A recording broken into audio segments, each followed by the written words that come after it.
O primeiro uso das espadas élficas. Glandrim e Orquist foram feitas há muitos anos atrás pelos altos elfos de Gondolin para a guerra contra os orcs e dragões. Agora elas estavam nas mãos de Gandalf e de Thorin.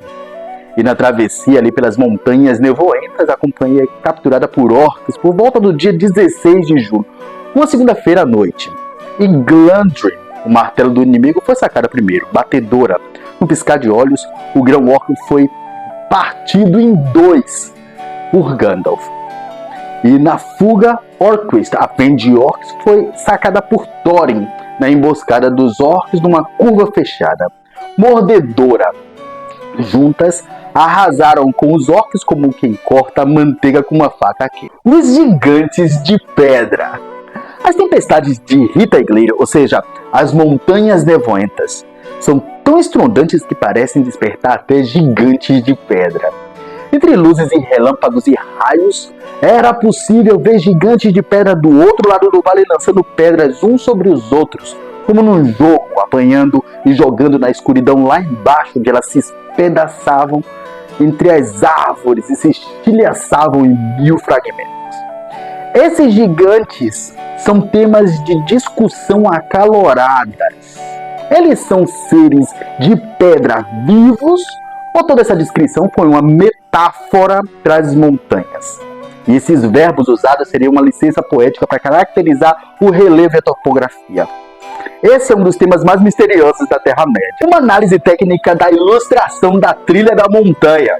Ao sair de Valfenda, guiado pelo mago Gandalf sobre as sábias informações do elfo Elrond, os viajantes seguem viagem para cima, para os picos cortantes da montanha nevoenta.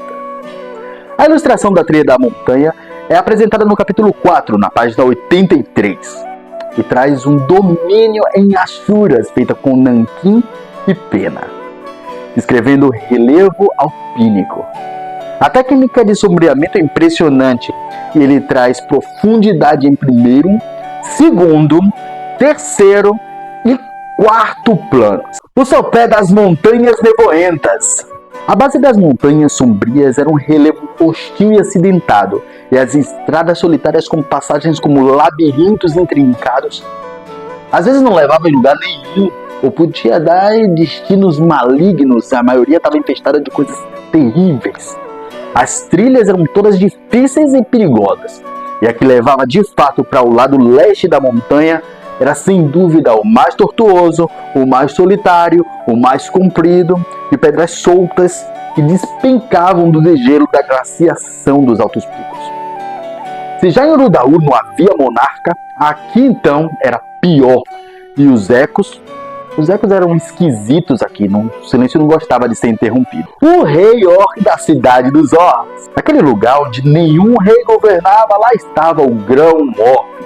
Sentado nas sombras, com sua cabeça enorme, ele conhecia muita coisa, principalmente como capturar, torturar, escravizar e fazer trabalhar até morrer por falta de ar e de luz. Ele comandava uma grande cidade sob a montanha, próximo ao Passo Alto. Ele odiava tudo e todo mundo, particularmente os ordeiros e os prósperos. Existiam alguns anãos malignos, perigosos, que eram associados a ele. Ele conhecia Thorin, escudo de carvalho, e odiava seu povo mais do que todos os outros por conta daquela guerra que aconteceu nas Minas de Moria. Ele foi morto por Gandalf, partido ao meio pela espada élfica Gland. O clima hostil da trilha da cidade dos orcs. Conforme a trilha subia, o frio caía sobre todos. E o sol do meio-dia derretia as geleiras das montanhas, provocando deslizamentos ali. Lá embaixo a oeste, o verão avançava, mas na trilha, trovoadas rugiam e as tempestades em vales de rio podem ser simplesmente aterrador. A trilha no meio das montanhas era o alvo de massas quentes de ar que vinham do leste com o ar úmido que vinha do oeste. Se chocavam de tal forma que provocavam trovões, relâmpagos e raios. Eles guerreavam entre si ali. O estrondo provocava deslizamentos e as chuvas e ventos espalhavam granizo por todo lado. A Rachadura Negra. A Rachadura Negra era na verdade a nova porta de entrada para a cidade secreta dos orcs. Ela ficava sob a montanha, em um dos picos do centro da cordilheira. Ficava logo depois de uma grande rocha saliente na trilha e depois do arco de baixo da encosta da montanha. Era uma fenda na parede e ela se abria para uma passagem que ficava cada vez mais larga e dava acesso a um túnel que, quando se fechava, transformava tudo em um breu profundo. Depois da rachadura negra não se podia ver mais, ver o emaranhado de caminhos cheios de corredores. A caverna de entrada para a cidade dos orcs. A entrada não era muito grande e a caverna era suficientemente espaçosa para abrigar todos da companhia e os seus pôneis. Ela foi encontrada por Kili e Philly em meio a uma tempestade de deslizamentos. A caverna dava para abrigar 15 pessoas e mais 15 montarias, e no meio da captura diz que para cada um tinha mais 6 orcs. Então cabia mais de 90 pessoas tranquilamente dentro da caverna, muito embora seja dita que ela parecia ter um tamanho razoável.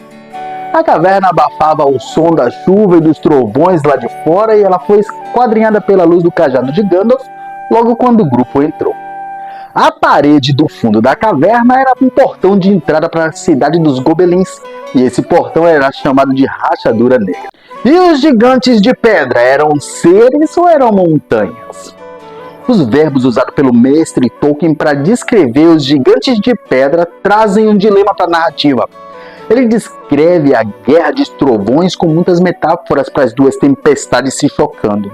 Tipo, os gigantes de pedra lançavam pedras uns sobre os outros, apanhavam as pedras, jogavam as pedras.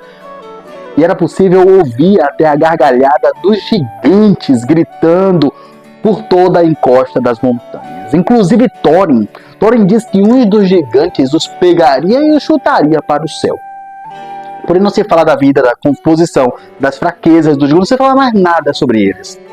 E eles não são mais citados no decorrer da saga. E você, o que você acha sobre os gigantes de pedra? Deixe seus comentários que a gente quer saber. A maior montanha sobre Moria. Moria é comentada logo no primeiro capítulo, quando Gandalf explica a Thorin sobre como conseguiu o mapa e a chave. Seu avô foi morto por Azog nas minas de Moria. E Moria é relembrada no quarto capítulo. Os dragões expulsaram os homens das regiões das montanhas e os orcs se multiplicaram depois da Guerra das Minas de Moria. Pois bem, Moria fica ao sul das Montanhas Nevoentas e um dos pontos mais hostis da Cordilheira. Ela fica sobre a montanha com o maior pico de todos, chamado Caradhras, o chifre vermelho. O vermelho no nome indica o tipo de solo que compõe a montanha. A outra possibilidade para a descrição da sua cor é sobre os raios do sol nascente refletindo em seu escarpado rochoso. O maquinário dos Gobelins. Os orcs são extremamente engenhosos, carregando seus machados e espadas tortas. Eles não fazem coisas bonitas, mas podem confeccionar muitas coisas engenhosas. Martelos, machados, espadas, punhais, picaretas, tenazes. Além de instrumentos de tortura, o que fazem muito bem ou escravizam para fazerem conforme seu padrão. Não é improvável que tenham inventado algumas das máquinas desde então perturbam o mundo, especialmente os engenhosos para matar um grande número de pessoas de uma só vez. Eles sempre gostaram muito de rodas e motores e explosões. Evitavam de toda forma trabalhar com as próprias mãos. No mundo primário, a gente conhece muito bem um gênio que tinha todas essas características. Pois é, Leonardo da Vinci. A morfologia das montanhas nevoentas. Existe um estudo da forma, da configuração, da aparência externa e da estrutura das montanhas da Terra-média. Porém, Tolkien não nos deixa muitas pistas para permitir qualquer análise das forças envolvidas no surgimento das montanhas nevoentas. Se elas fossem comparáveis aos Alpes, deveria ser formada por uma complexa mistura de folhas, dobramentos, domeamentos, atividades vulcânicas. Tudo isso para explicar o terreno acidentado que se estendia na área oeste das montanhas, produzindo terras tortuosas por todo o caminho, desde a Charneca Éten no norte através do platô extremamente ofendido ao redor de Valfenda, com suas muitas vossorocas, ravinas e vales profundos. A borda do ermo. A borda do ermo aparece pela primeira vez no início do livro, lá no apêndice, mas ela é citada pela primeira vez mesmo no segundo bloco da saga, no quarto capítulo. A gente fica sabendo que essa área é uma região em que o mal havia crescido e prosperado desde que os dragões haviam expulsado os homens das terras e os orcs se espalhado em segredo depois da Batalha das Minas de Moria. Essa é uma parte enganosa, cheia de malignidade e coisas nefastas escondidas pelos labirintos escuros e frios no limiar do ermo. Aqui alguma surpresa desagradável sempre podia acontecer, porque esse era justamente o lado onde nenhum rei governava. A iminência de algo atemorizante, seja natural ou não, era certa. Mesmo bons planos de magos poderosos e elfos sábios podem dar errado por essas bandas. A morfologia das montanhas nevoentas. Existe um estudo da forma, da configuração, da aparência externa e da estrutura das montanhas da Terra-média. Porém, Tolkien não nos deixa muitas pistas para permitir qualquer análise das forças envolvidas no surgimento das montanhas nevoentas. Se elas fossem comparáveis aos Alpes, deveria ser formada por uma complexa mistura de folhas, dobramentos, domeamentos, atividades vulcânicas. Tudo isso para explicar o terreno acidentado que se estendia na área oeste das montanhas, produzindo terras tortuosas por todo o caminho, desde a Charneca Éten no norte, através do platô extremamente ofendido ao redor de Valfenda, com suas muitas vossorocas, ravinas e vales profundos. A borda do ermo. A borda do ermo aparece pela primeira vez no início do livro, mas ela é citada pela primeira vez mesmo no segundo bloco da saga, no quarto capítulo. A gente fica sabendo que essa área é uma região em que o mal havia crescido e prosperado desde que os dragões haviam expulsado os homens das terras e os orcs se espalhado em segredo depois da Batalha das Minas de Moria. Essa é uma parte enganosa, cheia de malignidade e coisas nefastas escondidas pelos labirintos escuros e frios no limiar do ermo. Aqui alguma surpresa desagradável sempre podia acontecer, porque esse era justamente o lado onde nenhum rei governava. A iminência de algo atemorizante, seja natural ou não, era certa. Mesmo bons planos de magos poderosos e elfos sábios podem dar errado por essas bandas. A transliteração das runas da lua no mapa de Tro. As runas da lua só podem ser lidas com a luz da lua. Em alguns casos, somente com a luz da lua da mesma estação em que foram escritas. Nessa estação era possível ler: fique ao lado da pedra cinzenta quando o tordo bater e o sol poente com a última luz do dia de Durin brilhará sobre a fechadura. TH. A trilha para a varanda dos orcs. A trilha para a varanda dos orcs foi encontrada durante uma grande tempestade, na verdade uma guerra de relâmpagos e de trovões, e ela força a companhia de Thorin a procurar um abrigo mais seguro contra os ventos. Eles precisavam se abrigar da chuva, dos granizos, do pedregulho e das grandes avalanches. A trilha era curta, nem ficava muito longe. Ela levava a uma caverna seca e ampla, mas não muito profunda. Saindo daquela pedra saliente onde eles estavam, a varanda ficava logo depois da próxima curva. Foram Kili e Fili que descreveram a trilha quando foram recrutados para encontrar um local melhor para não serem atingidos. Mas cruzar o caminho com os açoites dos ventos fortes fazia com que todos se esfregassem contra a parede até chegarem a uma grande rocha com um arco baixo atrás dela. Era justamente ali onde se localizava a varanda para a porta da frente da entrada da cidade dos orcs. O sonho de Bilbo. Será que Bilbo tinha algum tipo de premonição, algum poder especial? Existe essa teoria que diz que Bilbo pode ser um descendente de Gandalf. Sendo assim, é capaz que ele possa ter algum tipo de poder especial. Na varanda da cidade dos Goblins, Bilbo pega no sono junto com todos os outros e tem sonhos terríveis. Ele sonha que uma fenda no fundo da caverna ficava cada vez maior, cada vez mais larga. Ele sentia muito medo, mas não conseguia nem gritar nem fazer nada, só ficar deitado olhando. Depois ele sonhou que o chão da caverna estava cedendo e ele estava escorregando e começando a cair, sabe-se lá para onde. Então acordou com um susto terrível e percebeu que parte do seu sonho era a verdade. Ele viu que orcs surgiram e estavam capturando todos ali. E deu um grito que acordou Gandalf bem a tempo. O Gandalf foi o único que não foi capturado. Muitos dizem que não tem nada a ver isso aí, mas esse fato, na verdade, divide bastante as opiniões. E você? O que é que você acha? Deixe sua opinião nos comentários que a gente quer saber. Os relâmpagos de Gandalf. Gandalf, o Mago da Luz, sempre traz o seu toque de iluminação em momentos bem oportunos. A primeira vez que ele utiliza o seu cajado para iluminar o ambiente foi na Toca de Bilbo, e depois ele traz a luz na Caverna dos Trolls, nas Montanhas Desoladas. Mas é na varanda da Cidade dos Orcs que a gente pode ver uma amostra mais poderosa da habilidade de Gandalf. O grito de Bilbo acorda o mago bem a tempo quando a fenda do fundo da caverna se abre e montes de orcs aparecem e capturam todos, inclusive os pôneis. E quando os orcs vieram agarrá-lo, um terrível clarão feito relâmpago tomou a caverna e depois o cheiro de pólvora e vários deles caíram mortos.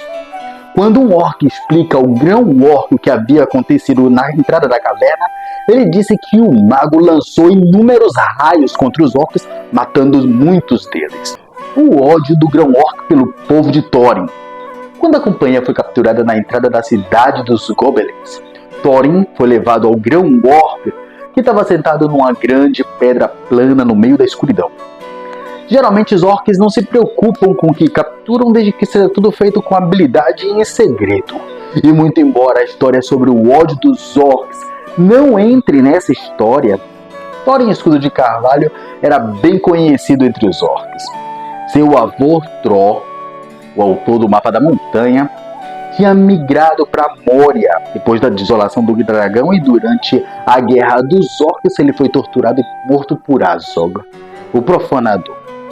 Esse ódio se propagou e perdura por muitas décadas, muito embora os verdadeiramente malignos tenham se aliado aos orcs, ensinando algumas técnicas da arte de cavar túneis e confecção de artefatos. A diplomacia de Thorin, Escudo de Carvalho.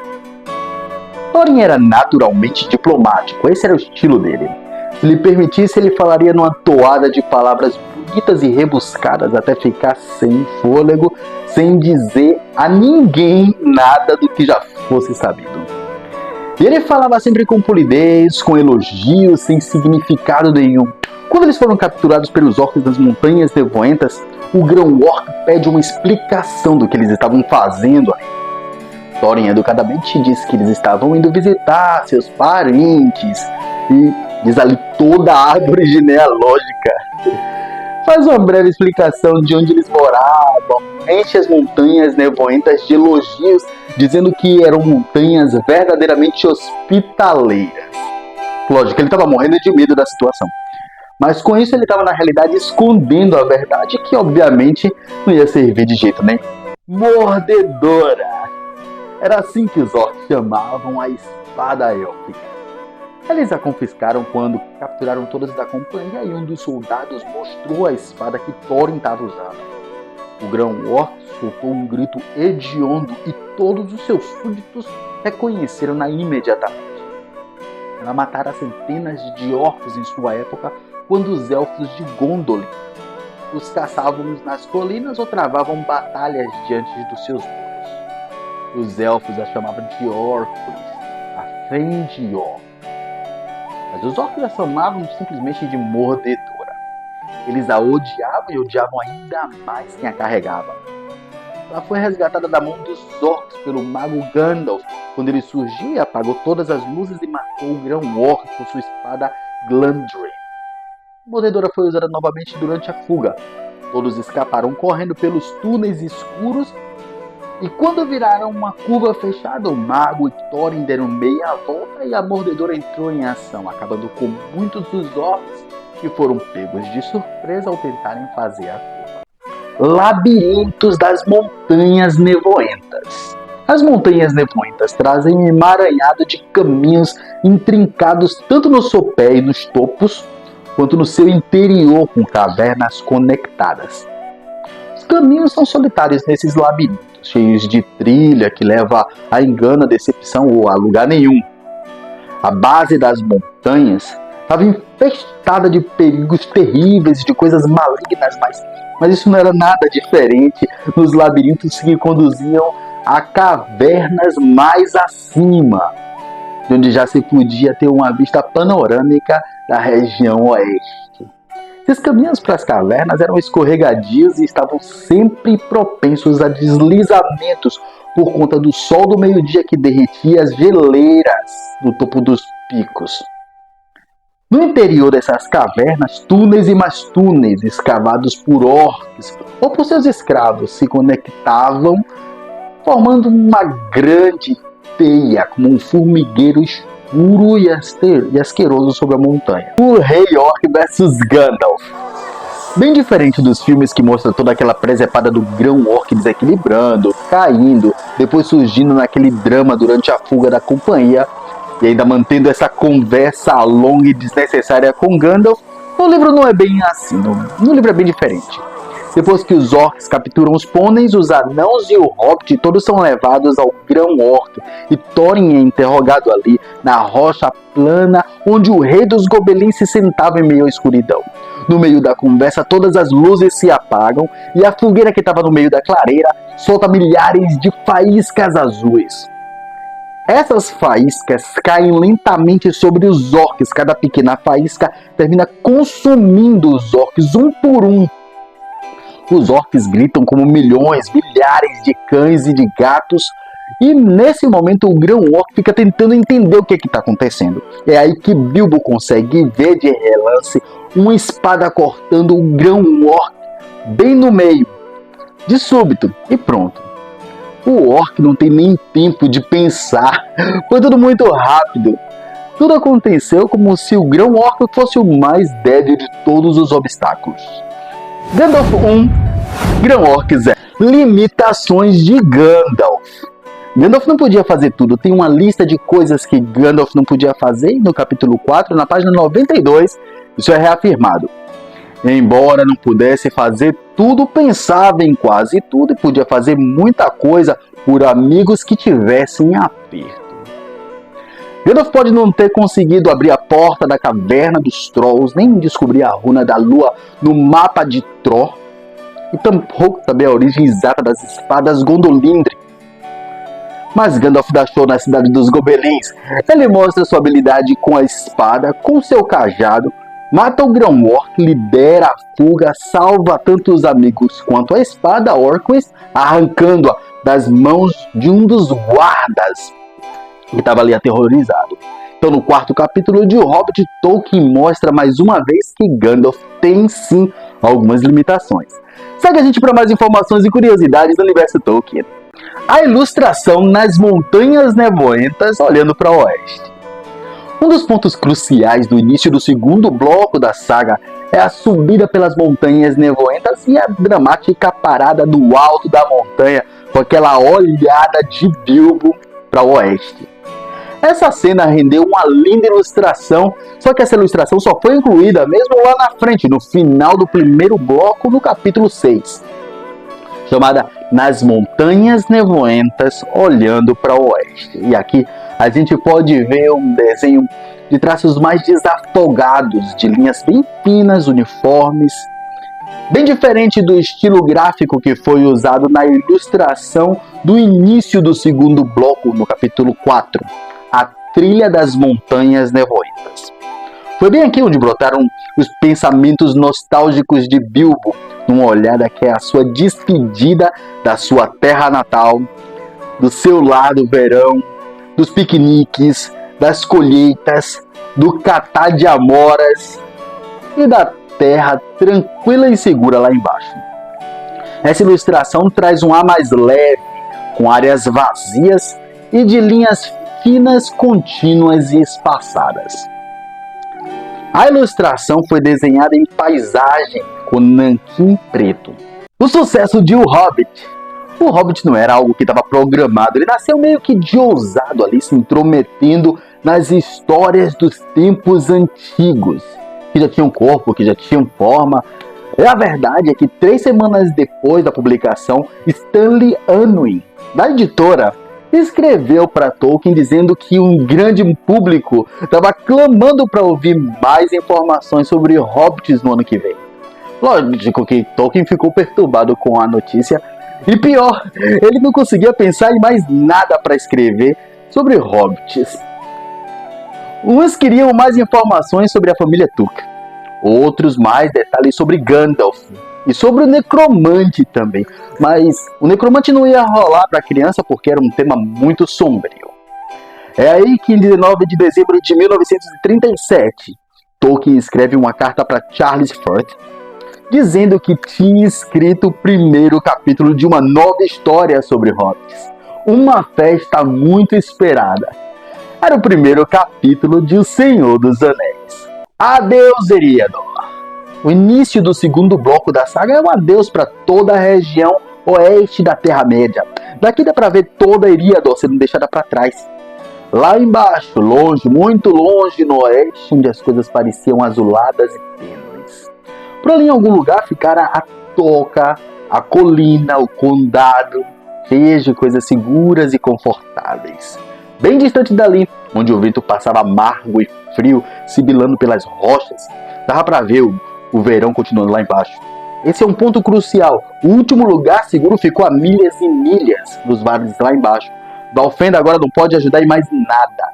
E à frente está o leste, as terras selváticas, repletas de surpresas e aventuras de arrepiar. Batedora! Era assim que os orcs a chamavam. A espada élfica, feita pelos Gondolin, estava agora nas mãos de Gandalf. Era ainda mais odiada que sua irmã, a Mordedora, que teve a sua primeira chance de ser usada quando o mago apaga todas as luzes da cidade dos orcs e ataca o grão-orc, enquanto ele ainda interrogava Thorin, escudo de carvalho. Ao desembainhar a espada, sua lâmina brilhou com luz própria e atravessou o corpo do grão-orc, que estava em pé, atônito, sem entender nada do que estava acontecendo. A espada agora ardia com uma fúria que fazia chamejar uma luz brilhante azul pelo deleite de ter matado o grande senhor da caverna. Em seguida, a batedora foi usada novamente em uma emboscada montada por Gandalf e com a ajuda de Thorin derrubaram muitos orcs na curva fechada da caverna. A batedora foi usada uma vez mais ali ainda na caverna para cortar com muita facilidade as correntes dos orcs que prendiam todos. Batedora e Mordedora. E agora, quem é quem? As espadas élficas eram espadas famosas. Elas foram feitas em Gondolin, na guerra contra os orcs e dragões há muito tempo atrás. Os orcs a conheciam muito bem, mas a chamavam simplesmente de Mordedora e Batedora. Esse batismo dos orcs confunde a cabeça de muita gente, mas é bem fácil de a gente distinguir uma da outra. Essas duas espadas elas foram encontradas no covil, em uma caverna nas montanhas desoladas em Rhudaul, logo depois que Gandalf resgata a companhia das mãos dos Trolls. Agora Glantrin estava sendo empunhada por Gandalf. Era uma relíquia, ela tinha sido usada pelo rei de Gondolin. E era uma espada muito importante. Apesar de ser uma espada longa, ela era leve, o seu golpe era uma martelada certeira e mortal. Era conhecida como martelo do inimigo, e por isso os orcs a chamavam de batedora. Orcrist significa Fend-Orc, ou corta-gobelin, na antiga língua de Gondolin. E estava sendo usada agora por Thorin. O golpe dessa espada antiga atingia a vítima como uma mordida sanguinolenta, e por isso os orcs a chamavam de Mordedora. Mordedora e Batedora. Agora não tem mais como confundir. Os picos nevoentos.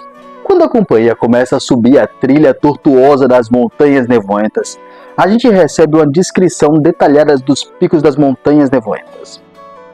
O vento passava gemendo e o silêncio produzia ecos estranhos, assustadores. E a escuridão estava cheia de ruído esmagador. Rita Eglir, era esse o nome das Montanhas Nevoentas na verdade. A mãe de picos serrilhados e de pedras soltas, com pontas congeladas.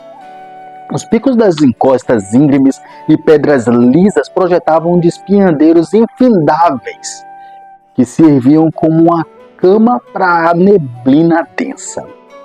A descrição do relevo e da topografia do Hobbit em toda a Terra-média é fundamental para a construção da narrativa e para transmitir também a profundidade e realismo, apresentando um espaço geográfico vivo e complexo, além, é claro, de influenciar diretamente a trama e a jornada dos personagens. Isso traz uma representação simbólica profunda. Se as planícies representam a calma e a tranquilidade de um mundo pacato, os picos sombrios das Montanhas Nevoentas significam o perigo, o desafio, a luta, a batalha externa e interna que os personagens enfrentam. Olhando para o oeste. A olhada de Bilbo para o oeste faz ele refletir tudo o que ele passou até esse ponto. Até aqui, a subida de Rita Eglir, as famosas Montanhas Nevoentas. Olhando para trás, ele pode avaliar tudo que ele passou desde sua tomada de decisão lá em Bolsão, passando pela sua tentativa de primeiro roubo como ladrão, que foi frustrada, sua persistência, o silêncio esconder o punhal élfico para o tamanho dele servia como uma bela espada, o vislumbre dos elfos ali, que pelo visto o conheciam muito bem, o privilégio de se sentar à mesa de Elrond por 15 dias e experimentar as melhores refeições e aproveitar ali aquele ambiente encantador de Valfenda. Essa olhada para o oeste é descrita em poucas palavras, mas traz muito peso na saga. Como o arrependimento de estar ali enfrentando chuva, a fome, trolls, mas acima de tudo a persistência de seguir em frente. As Montanhas Nevoentas são um divisor do drama e separam Eriador, de onde a gente saiu, de Rhovânia, para onde a gente vai. Como foi que surgiu o primeiro capítulo de O Senhor dos Anéis? Tolkien estava mergulhado em materiais inconclusos, trabalhando principalmente num grande poema de uma das principais histórias dos dias antigos, o Silmarillion. Mas a editora sempre estimulava que ele escrevesse outro livro sobre hobbits, porque a primeira edição já tinha sido esgotada e a segunda estava sendo reimpressa e foi um sucesso público. Por incrível que pareça, o Bosseiro começou como um conto cômico entre convencionais e inconstantes anãos de contos de fadas dos Grimm. Só que por incrível que pareça, ele terminou atraindo ali um monte de holofote. E o que mais Hobbit podia fazer? Hobbit pode fazer muito. Logo em seguida, depois de muito incentivo da editora, Tolkien escreve para Charles Fort: escrevi o primeiro capítulo de uma nova história sobre hobbits. E nascia ali o primeiro capítulo de O Senhor dos Anéis, uma festa muito esperada. Segue a gente para mais informações e curiosidades do universo Tolkien.